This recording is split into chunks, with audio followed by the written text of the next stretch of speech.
Cameroon, Bandung, Africa, Bandung, to the world, Bandung. Les Américains ont une trouille bleue maintenant d'aller pénétrer en Iran, donc pénétrer en force, je veux dire façon Irak 2003. Donc ça c'est fini. Donc et c'est fini parce qu'ils ont peur. Ils ont peur même de ces gens-là. Ils ont peur, alors pas particulièrement, mais des centaines de milliers comme eux qui se battent peut-être mal, qui sont peut-être mal équipés, mais qui leur infligeront des milliers de pertes dans tous les cas de figure. Et ça, c'est hors de question. Donc l'Iran fait peur. Moi j'étais frappé. Même des officiers israéliens qui d'habitude sont très allants, ils continuent à être allants, mais ça me frappait sur notre antenne. Ils disent ça se passe pas tout à fait comme on le pensait. En général, ils accusent plutôt Trump. Maintenant, ils disent c'est la faute de Trump qui a pas fait exactement comme il aurait fallu. Nous. Bien sûr qu'ils font peur. C'est la raison pour laquelle il n'a jamais été question, par exemple, d'aller mettre un pied en Iran. Les Américains n'ont pas déployé la moindre unité, enfin à peine une brigade de parachutistes et 2 bataillons de Marines, mais ils n'ont pas déployé de division blindée pour aller en Iran. Donc trop peur de le faire.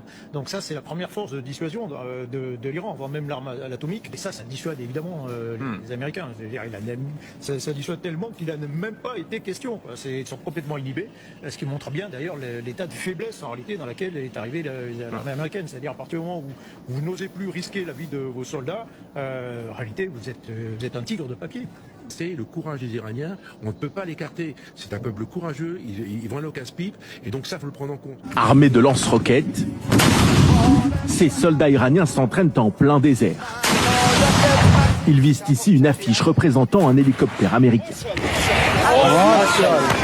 Dans ces images diffusées par l'agence Tasnim liée au pouvoir iranien, plusieurs équipements sont mis en valeur. Des drones fonçant sur une cible, ou encore des soldats armés de mitrailleuses lourdes. Le chef de ces opérations se montre menaçant, fusil à pompe à la main. Nous sommes prêts au grand combat pour notre martyr, l'ayatollah Syed Ali Khamenei. De son côté, le gouvernement iranien annonce toujours un objectif de paix, mais les négociations patinent, alors Téhéran prévient.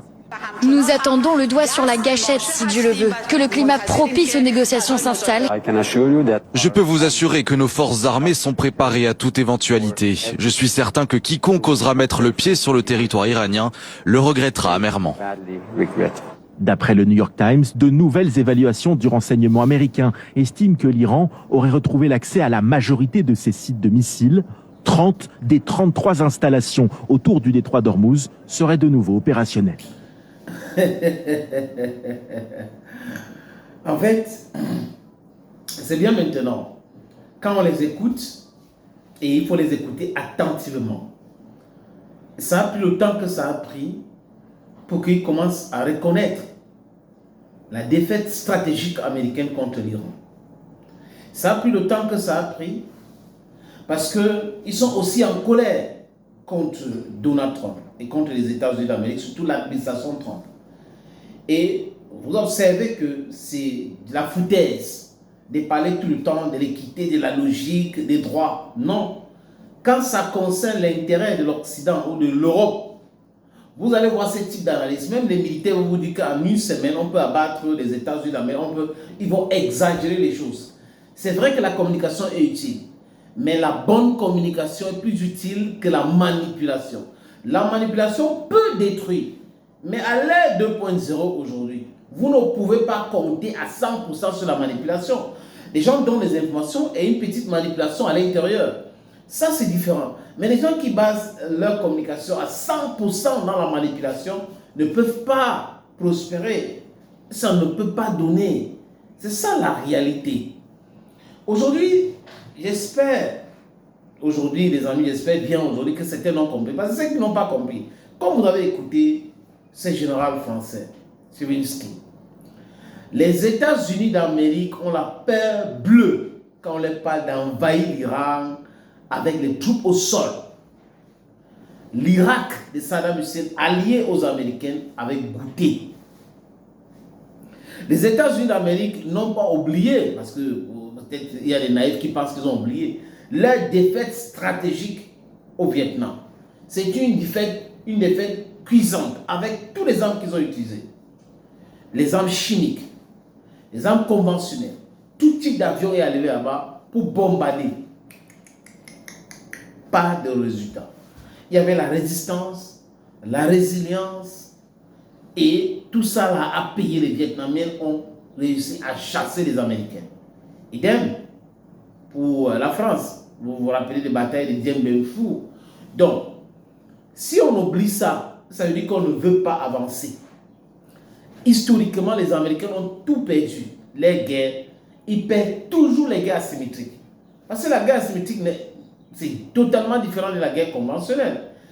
Ton adversaire choisit un point où tu es faible et s'attaque à ce point-là avec acharnement. Si c'est le pied, il frappe seulement le pied, à un moment donné, tu vas lâcher prise. Les Américains ont perdu la guerre asymétrique en Afghanistan, alors il y avait des troupes. En Iran, le relief est différent.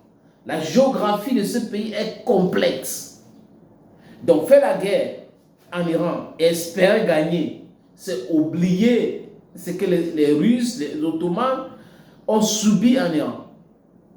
L'Iran, c'est les chaînes de montagnes qui protègent le littoral de l'Iran. L'Iran, c'est aussi la Golfe Persique, cette mer-là, où c'est le cours d'eau qui traverse. C'est le détroit de Mossoul. Mais de l'autre côté, c'est la mer Caspienne, the Caspian Sea. Donc, penser qu'on peut réussir avec les troupes au sol, c'est être d'abord bête. Comme dit en français, ça veut dire que la personne qui pense comme ça sniffe de la coke. Il faut d'abord commencer à sniffer la coke pour penser comme ça. Donc, seulement la défense iranienne, la géographie, les a octroyé cela. Ils sont bien peinards. C'est plus de 600 000 ans d'existence de ce peuple-là. Et là, c'est quoi? Si vous voulez perdre autant d'hommes, envoyez donc les troupes. Si les Ottomans, les Russes et les autres n'ont pas réussi là-bas, vous voyez que c'est les Américains. Donald Trump n'est pas dupe et les militaires américains eux-mêmes ont peur. Ils ont essayé quelque chose pour libérer ou voler l'uranium de l'Iran. Qu'est-ce qui s'est passé? Il y a eu près de 8 avions détruits. Et c'était un carnage. Mais bon, la presse américaine ne va pas parler de ça et tout. Ils peuvent juste dire que telle chose s'est passée, mais pas tout le nombre de morts, parce qu'on déclare la famille et tout court. Si le gouvernement veut communiquer, communique, c'est pas grave. Donc, on est là dans quelque chose que les gens avaient mal calculé. Comment faire pour gagner une guerre avec les bombardements? Ça n'a jamais été possible. Donc, il fallait réfléchir sur tous ces différents scénarios. Mais le plus probable, c'est que l'Iran va abdiquer. On va les bombarder au point où ils seront obligés d'abdiquer.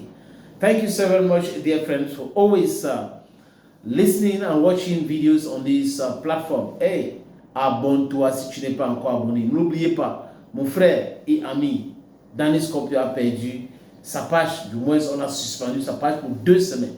Et le risque, c'est qu'on supprime cette page. Donc, il a créé une nouvelle page, une nouvelle chaîne.